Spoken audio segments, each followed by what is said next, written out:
దివ్యమైన సన్నిధిని మనమందరం అనుభవించున్నట్లు ఈ రాత్రి జరుగుచూ ఉన్న ఈ ప్రత్యేకమైన సువార్త కూడికలో ప్రభువే మనకు తోడై ఉండి నడిపించున్నట్లు లేఖనములో నుండి కొన్ని ప్రశస్తమైనటువంటి మాటలు ప్రభువు మనకు అందించున్నట్లు ఈ సమయములో మనకందరికీ వచ్చిన ఒక ప్రత్యేకమైన గీతాన్ని మనం పాడి ప్రభు సన్నిధిలో మన ముందుకు సాగి వెళదాం. దేవుని పరిశుద్ధ నామమునకు మహిమయు ఘనతయు ప్రభావములు ఆయనకే కలుగును గాక. హల్లెలూయా, స్తోత్రం.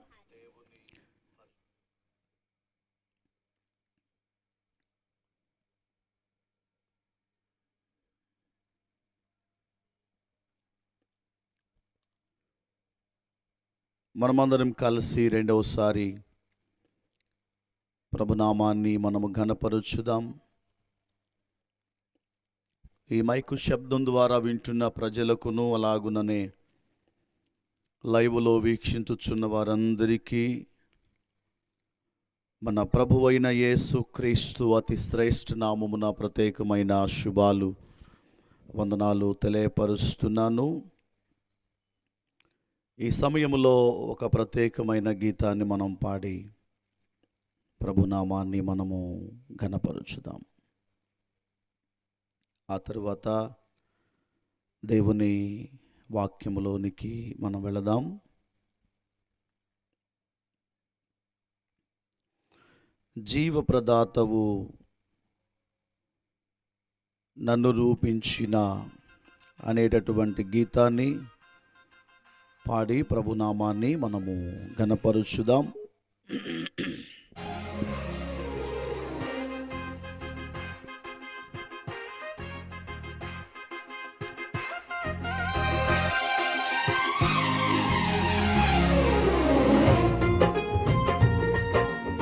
రెండోసారి కలిసి పాడి ప్రభునామాన్ని మనం ఘనపరుచుదాం.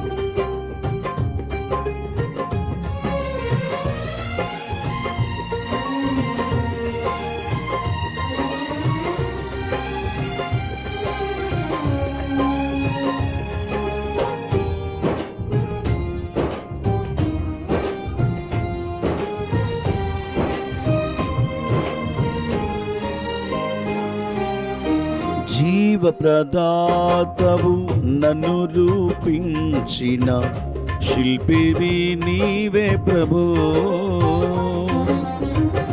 జీవన యాత్రలో అండగా నిలచే తండ్రివి నీవే ప్రభు. జగముల నేలే మహిమాన్వితుడా నాయడ నీ కృపను జాలి హృదయుడ నాపై చూపిన ఇడని నీ ప్రేమను ఏమని పాడెదను, ఏమని పొగడెదను. జీవప్రదాతవు నన్ను రూపించిన శిల్పివి నీవే ప్రభు. జీవన యాత్రలో అండగా నిలచే తండ్రివి నీవే ప్రభు.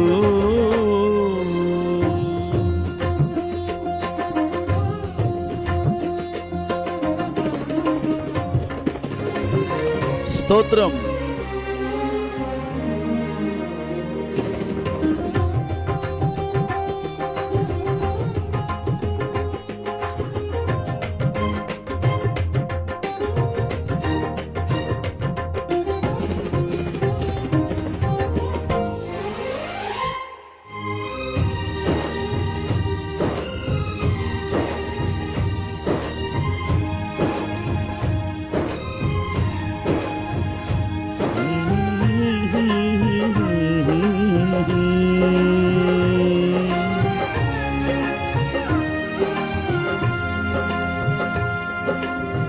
శుభకరమైన తొలి ప్రేమనునే మరువక జీవింప కృపనీయవా.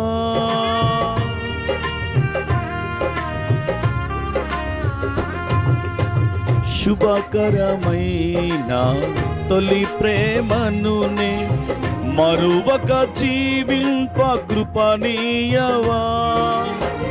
కోవెలలోని కానుకనేనై కోరికలోని వేడుక నీవై జత కలసి నిలచి జీవింపతలచి కాచితివి నీ రుదిరమే. నీ త్యాగ ఫలితం నీ ప్రేమ మధురం నా సొంతమే యేసయ్యా. జీవ ప్రదాతవు నన్ను రూపించిన శిల్పివి నీవే ప్రభు. జీవన యాత్రలో అండగా నిలచే తండ్రివి నీవే ప్రభు. నేనేమయ్యున్నా అది నీ కృప కాదా? నాతో నీ సన్నిధిని పంపవా. ప్రతికూలతలు స్మృతిమించినను సంధ్యా కాంతులు నిద్రించినను నీ కృపకు నన్ను పాత్రునుగా చేశావు. నన్ను బలపరిచినావు.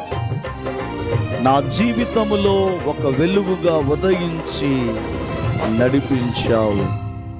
అందుకు నేను స్తుతింపకుండా ఉండగలనా? రెండోసారి పాడదాం.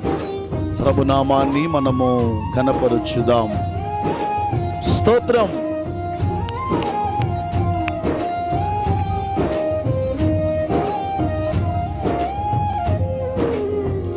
నేనేమయ్యున్నా నీ కృప కాదా? నాతో నీ సన్నిధిని పంపవా.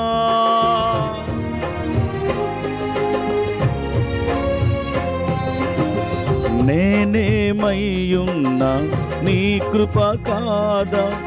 నాతో నీ సన్నిధిని పంపవా.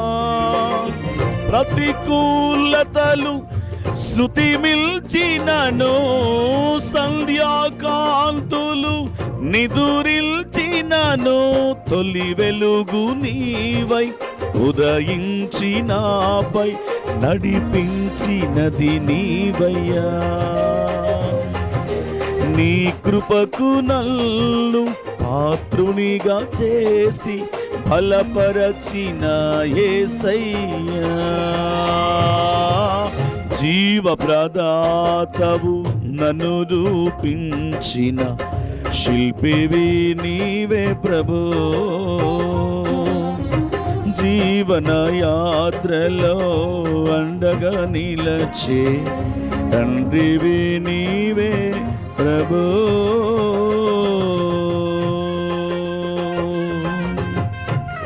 మహిమను ధరించిన యోధులతో కలసి నీవు నా కోసమే దిగి వచ్చెదవు. వేల్పులలో బహుగనుడవు నీవు. విజయ విహారుల ఆరాధ్యుడవు. విజయోత్సాహముతో ఆరాధించెదను. నీవు అభిషక్తుడవు అనియు ఆత్మాభిషేకముతో నన్ను నింపుము తండ్రి అని పాడుతూ ప్రభువుని స్తుతిద్దాం. స్తోత్రం. మహిమను ధరించిన యోధులతో కలసి దిగి వచ్చెదవు నా కోసమే. స్తోత్రం. మహిమను ధరించిన యోధులతో కలసి దిగి వచ్చెదవు నా కోసమే. వేల్పులలోన బహుగనుడవు నీవు. విజయ విహారుల ఆరాధ్యుడవు. విజయోత్సవముతో ఆరాధించెదను అభిషక్తుడవు నీవని. నీనాడు పొందని ఆత్మాభిషేకముతో నింపుము నా యేసయ్యా.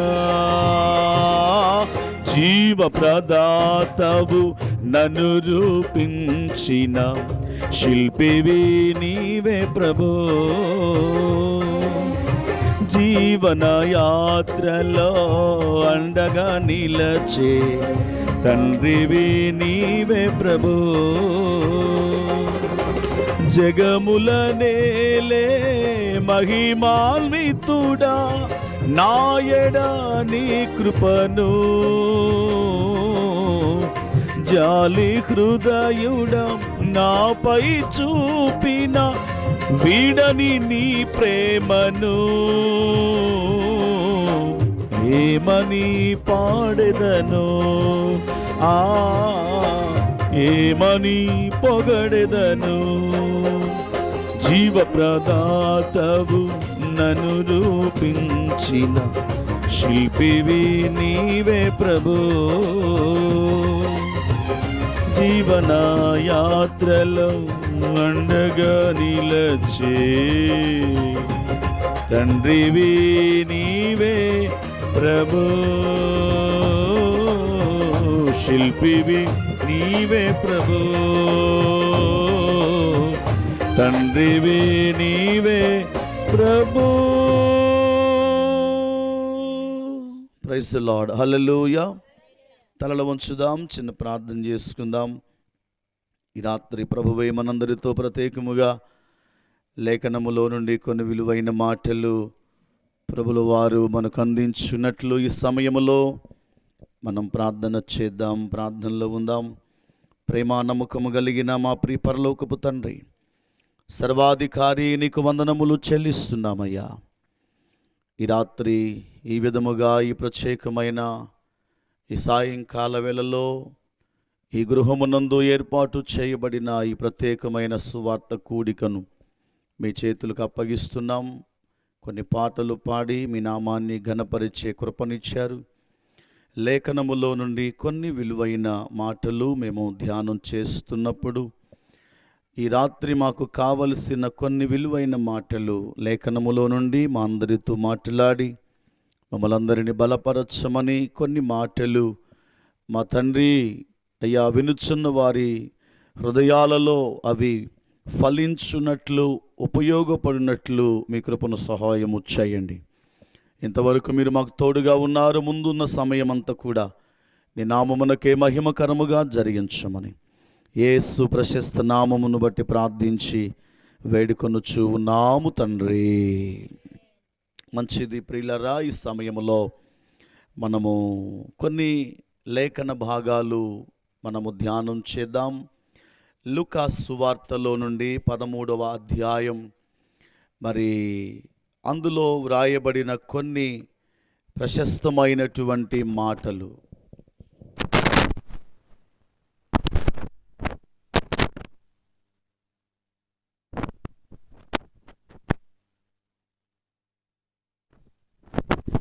లూకా సువార్త ప్రియులరా 13వ అధ్యాయములో ప్రభువైన యేసయ్య ఈ లోకములో జీవించినటువంటి కాలములలో ప్రభుల వారు చేసిన కొన్ని ఆశ్చర్యమైన కార్యములు భక్తులు ఈ విధముగా వారి సువార్తలలో వ్రాసుకుంటూ వచ్చారు. భక్తుడైన లూకా గారు కొన్ని ప్రాముఖ్యమైన సంగతులను వివరించుకుంటూ వచ్చారు. అందులో ఒక సందర్భాన్ని ఈ సమయంలో మనం చదువుకుందాం. అందరూ నా వైపు చూడండి, కొన్ని మాటలు విందాం.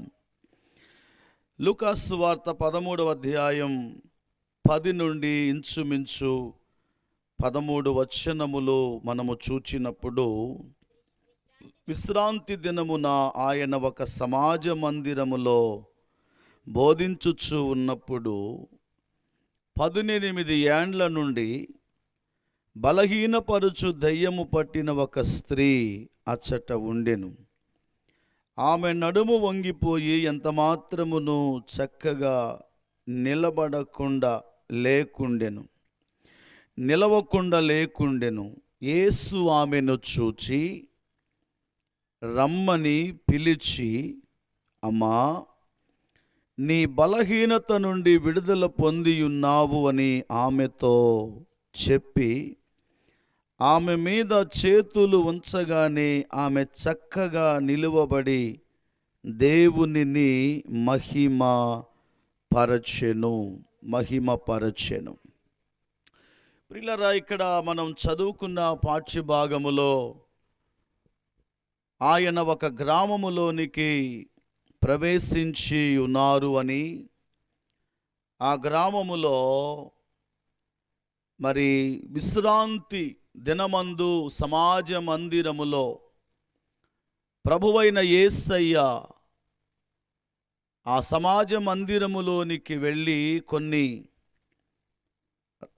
దైవరాజ్య సంబంధమైన విషయాలను బోధించుచు ఉన్నప్పుడు అక్కడ కొంతమంది వ్యక్తులు దేవుని మాటలను శ్రద్ధగా వింటున్నవారు కనబడుతూ ఉన్నారు. ప్రభువైన యేసయ్య దైవరాజ్య సంబంధమైన విషయాలు తెలియపరుస్తూ ఉన్నప్పుడు అక్కడ చాలామంది కూర్చున్నారు, చాలామంది వింటూ ఉన్నారు. వినుచున్న వారిలో ఒక స్త్రీ కూడా ఉన్నట్లు మనకు కనబడుతూ ఉంది. ఆవిడ పేరు వ్రాయబడలేదు, కానీ తనకున్నటువంటి పరిస్థితిని ప్రభువుల వారు గమనించారు. లూకా గారు వ్రాస్తూ అంటారు, తను 18 సంవత్సరముల నుండి బలహీనపరుచు దెయ్యము పట్టిన విధానము, ఆవిడ నడుము వంగిపోయి ఎంత మాత్రమును కూడా చక్కగా నిలువబడి లేని స్థితిని లూకా గారు తన సువార్తలో వ్రాసుకుంటూ వచ్చారు. ఎన్ని సంవత్సరాలు అంటే 18 సంవత్సరాలుగా ఒక స్త్రీ బలహీనపరుచు దయ్యము చేత పీడింపబడుచు ఉన్నట్లుగా భక్తుడు వ్రాసుకుంటూ వచ్చారు. ఈ బలహీనపరుచు దెయ్యము ఏం చేస్తూ ఉన్నది అని మనం చూచినప్పుడు, తనను ఎంతమాత్రము కూడా చక్కగా నిలువబడలేకుండా చేస్తున్నట్లు మనం గమనించగలుగుతూ ఉన్నాం. ఎంతమాత్రము కూడా నడువలేని స్థితిని మనము చూస్తున్నాం. ఎంత మాత్రము కూడా కుదురుగా లేని స్థితిని మనం చూస్తున్నాం. అమ్మ, వింటున్నారా? జాగ్రత్తగా వినండి. ఎందుకు ఆ కుటుంబములో ఆ వ్యక్తిలో ప్రశాంతత లేదు, లేకపోతే కుదురుబాటు లేదు, నిలవబడలేకుండా ఉంటూ ఉన్నారు అంటే వారు ఎంత మాత్రము కూడా చక్కగా కుటుంబము కానీ, పిల్లలు కానివ్వండి, పరిస్థితులు కానీ చక్కగా లేకపోవడానికి గల కారణాలు కూడా లేకపోలేదు. అక్కడ పొందుపరుచుకుంటూ వచ్చిన విషయం ఏమిటంటే, బలహీనపరచు దెయ్యములు వారిని వెంటాడుతూ ఉన్నట్లుగా మనం చూస్తున్నాం. ఏంద్రాబాయ్, కాలు గాలిన పిల్లిల కళ్ళు ఇటు తిరుగుతున్నవేంటి అంటారు కొంతమంది. కాలు గాలిందా అంటే కాలు కాలేదులే, కానీ పరిస్థితి అలా కుదురుగా ఉండనివ్వటం లేదు, ఒక దగ్గర ప్రశాంతముగా ఉండనివ్వటం లేదు. దానికి గల కారణం ఏమిటంటే, బైబిల్ భాషలో భక్తులు ఈ విధముగా సెలవిచ్చుకుంటూ వచ్చారు, వారు బలహీనపరచు దెయ్యముల చేత వారు బంధింపబడి ఉన్నారు. ఏ దెయ్యాలు అంటే బలహీనపరచు దెయ్యాలు. మనలను ఊరకనే బలహీనపరుస్తూ ఉంటాయి. దేనిని చూచినా బలహీనంగానే కనిపిస్తూ ఉంటుంది. ఇంటిలో సరి అయిన ఆహారం ఉంటుంది కానీ తినలేనటువంటి పరిస్థితి. బీరువా నిండా చక్కని మంచి వస్త్రాలు ఉంటాయి కానీ ధరించుకోలేనటువంటి స్థితి. లోపల అలమరాలో వెండి బంగారము కూడా ఉంటుంది, ధరించుకోలేనటువంటి స్థితి. ధాన్యము ఉంటుంది, వస్తువాహనాలు ఉంటాయి, అనుభవించలేనటువంటి స్థితి. దానికి గల కారణం ఏమిటంటే వారి జీవితాలలో బలహీనపరుచు దెయ్యములు వారిని ఏం చేస్తున్నాయి, వెంటాడుతూ ఉన్నాయి అని దేవుని యొక్క లేఖనములో మనము చూస్తున్నాం. ఇక్కడ ఉన్న ఒక స్త్రీ ఇంచుమించు 1 సంవత్సరము కాదు, 2 సంవత్సరములు కాదు, 18 సంవత్సరములుగా ఏమండి నడుము వంగిపోయినటువంటి స్థితిలో. నడుము వంగిపోవటం అంటే అర్థం ఏమిటంటే తను ఏది కూడా చూడలేనటువంటి ఒక అనుభవం జ్ఞాపకం చేస్తూ ఉన్నది. ఏమీ కనిపించదు వారికి. ఇక వారు చూపంతా కూడా ఎక్కడుంటుందంటే నేల చూపులే కనబడుతూ ఉంటాయి. ఎవరిని గుర్తుపట్టలేనటువంటి స్థితి. ఇలా చెప్పుకుంటూ పోతే చాలా విషయాలు ఉన్నాయి, ముందుకు వెళుతూ ఉన్నాను. ఇటువంటి నడుము వంగిపోయినటువంటి స్థితిలో ఆదరించేవారు లేక, ప్రేమించేవారు లేక, సహాయము చేసేవారు లేక, నిశ్చేష్టురాలై ఎవరైనా ఏదైనా సహాయము చేస్తారేమోనని ఎదురు చూచుచు 18 ఏండ్లుగా తన బాధను తనే దిగమింగుచు దినములు సంవత్సరములు గడుపుచూ ఉన్నట్లుగా మనము చూస్తూ ఉన్నాం. కొంతమంది ముఖం చూడగానే చెప్పేయచ్చు వాళ్ళు ఎంత బాధలో ఉన్నారో చెప్పేయచ్చు. అవునంటారా కాదంటారా?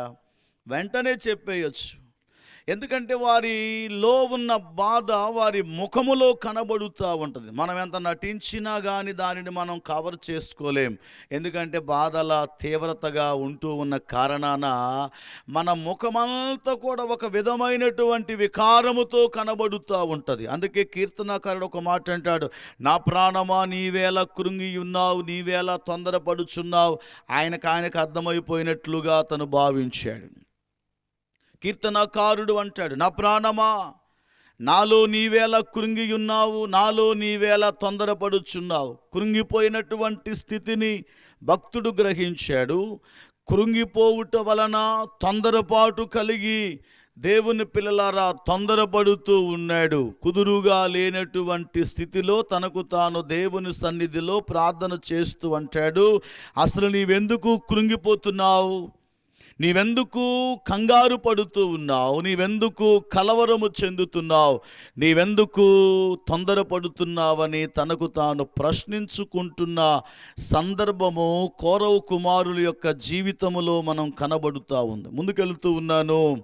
ఈ తల్లి, ఈ స్త్రీ 18 ఏండ్లుగా ఓ భయంకరమైనటువంటి వ్యాధితో బాధపడుతూ ఉన్నప్పుడు ఈవిడ కోరిక ఏంటంటే, నా వైపు చూడండి, నేను ఈ స్థితిలో నుండి ఎలాగూ బయటపడాలి, నాకున్నటువంటి వ్యాధి నుండి నేను ఏ విధంగా స్వస్థత పొందుకోవాలి. అవును కదా, నన్ను వెంటాడుతున్నటువంటి ఈ బలహీనత నుండి నేను ఎప్పుడు బయటకు రావాలి, నేను బయటికి రావాలి. ప్రియులారా, ఈరోజు మానవుని జీవితంలో హృదయములో నుండి ఉత్పన్నమవుతున్నటువంటి కొన్ని ప్రశ్నలు ఇలాగే కనబడుతూ ఉంటాయి. నేను ఎలా ముందుకు నడవాలి, నేను ఎలా బయటపడాలి, ఈ గండము నుండి ఎలా నేను గట్టెక్కాలి, ఈ రోగము నుండి ఎలా నేను స్వస్థత పొందుకోవాలి, ఈ సమస్య నుండి నేను ఎలాగూ బయటపడాలి, నాకున్నటువంటి ఇబ్బందులలో నుండి ఏ విధంగా నేను బయటకు రావాలి, ఏ విధంగా నేను బాగుపడాలి, నేను బాగుపడేనా, మరలా నేను నిలబడగలగనా, సమాజంలో నాకు విలువ వస్తుందా అని ప్రతి ఒక్కరి జీవితములో ప్రియులారా ఇటువంటి పరిస్థితులు కనబడుతున్నట్లుగా, తారసపడుతున్నట్లుగా, అనుభవించుచున్నట్లుగా దేవుని వాక్యములో మనము చూస్తున్నాం. దేవునికి స్తోత్రం కలుగునుగాక. ఈ మాటలు ప్రియులారా ఎందుకు జ్ఞాపకం చేయాలని ఆశపడుతున్నాను అంటే, సమాజములో ప్రతి ఒక్కరూ కూడా ఏదో ఒక బలహీనతతో బాధపడుతూనే ఉన్నారు. సమాజములో ఎంతోమంది ప్రజలు ఏదో ఒక ఇబ్బందితో బాధపడుతూనే ఉన్నారు, కృంగిపోతూనే ఉన్నారు, నలిగిపోతూనే ఉన్నారు. వాటికి గల కారణాలు ఏమైనా ఉన్నాయా అని మనం చూడగలిగితే అవి సాతాను యొక్క క్రియలుగా దేవుని వాక్యం మనకు ఈ సమయములో తెలియపరుచుచు ఉన్నది. అమ్మా, నీవెందుకు బాధపడుతూ ఉన్నావు? సాతానుడు ఏదో ఒక విధంగా నిన్ను గాయపరచాలని, సాతానుడు ఏదో ఒక విధంగా నిన్ను కృంగదీయాలని, బలహీనపరచాలని, నిన్ను నీవుగా నిలబడకుండా, కుదురుగా ఉండనీయకుండా వాడు ఎంతగానో ప్రయత్నములు చేస్తూ ఉండగా ఆ ఊరిలో 18 ఏండ్లుగా సాతాను యొక్క కబంధ హస్తాల క్రింద నలిగిపోతున్నటువంటి ఒక తల్లిని ప్రియులారా యేసుక్రీస్తు ప్రభువుల వారు ఒకరోజు ఆమెను దర్శించాడు. దేవునికి స్తోత్రం కలుగునుగాక. ప్రభువును ఆమెను చూచి మొట్టమొదట నిడవబడలేకుండా ఉన్నటువంటి ఆ స్త్రీని చూచాడు. చక్కగా లేనటువంటి ఆ స్త్రీని దేవుడు చూచాడు. బలహీనపరచబడుతూ కృంగిపోతున్నటువంటి ఆ స్త్రీని దేవుడు చూచాడు. ఎవరైనా చూడవలసి వస్తే ఎవరిని చూస్తారండి? ఎవరిని చూస్తారు?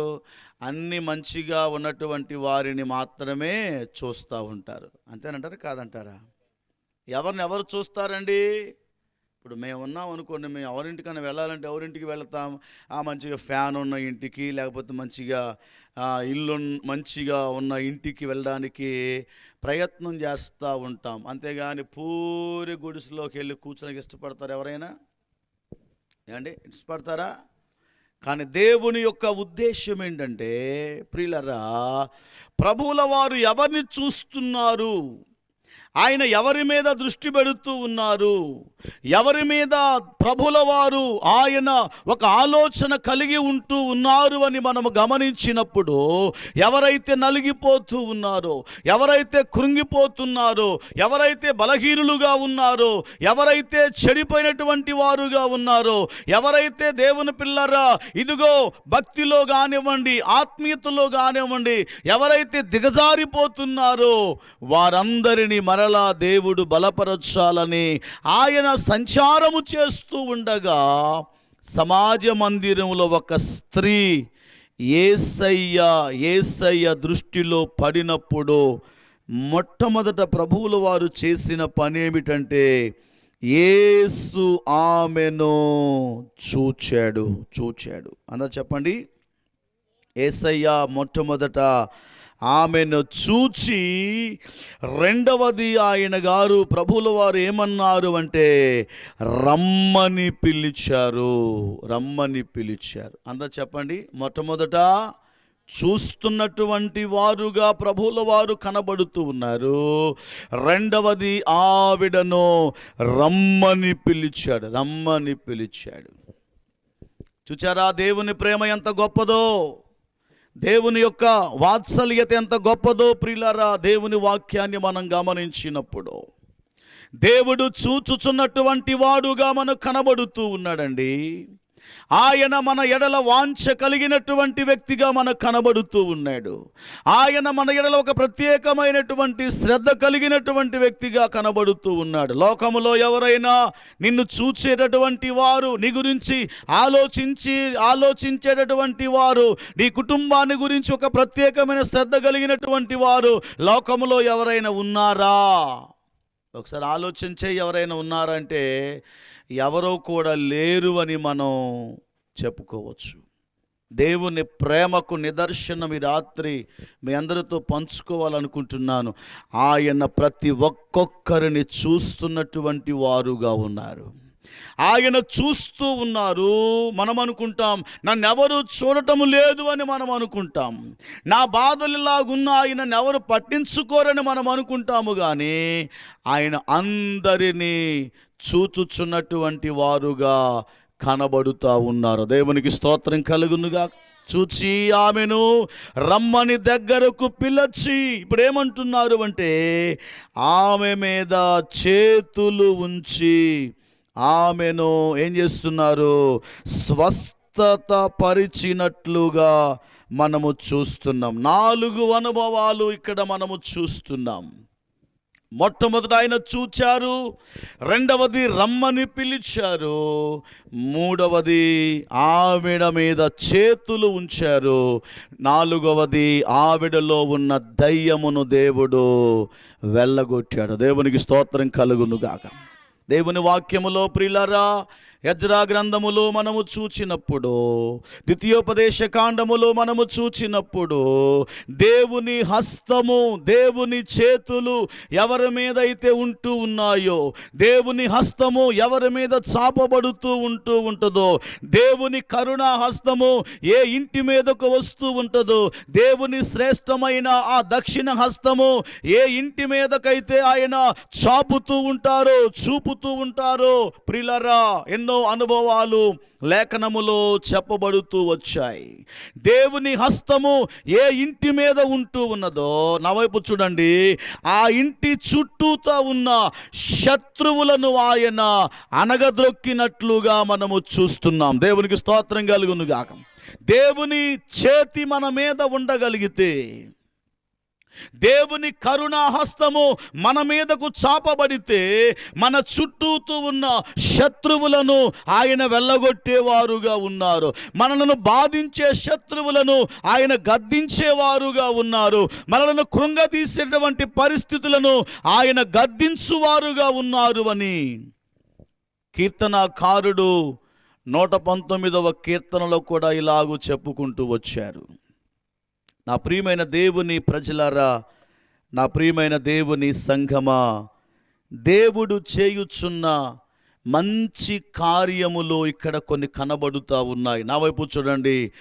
మొట్టమొదట ఆయన మనలను చూచుచున్నటువంటి వారు. చాలామంది అంటూ ఉంటారు, ఏమంటారంటే, నన్ను ఎవరు చూడలేదు అయ్యగారు, నన్ను ఎవరో చూడటం లేదంటారు. నేను అంటున్నాను, ఎవరు చూచినా చూడకపోయినా నిన్ను సృష్టించిన సృష్టికర్త అయిన దేవుడు నిన్ను చూస్తున్నాడు అని నువ్వు ఎప్పుడు కూడా మరచిపోవద్దు.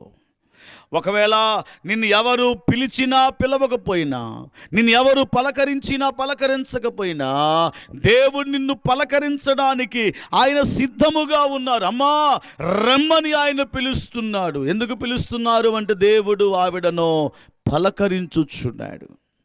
ఆవిడలో ఉన్నటువంటి రుగ్మతను విడిపించడానికి, ఆవిడను వెంటాడుతున్న దీర్ఘకాల వ్యాధి నుండి ఆమెను స్వస్థపరచాలని దేవుడు ఒక మంచి ఉద్దేశమును కలిగి ఉన్నారు.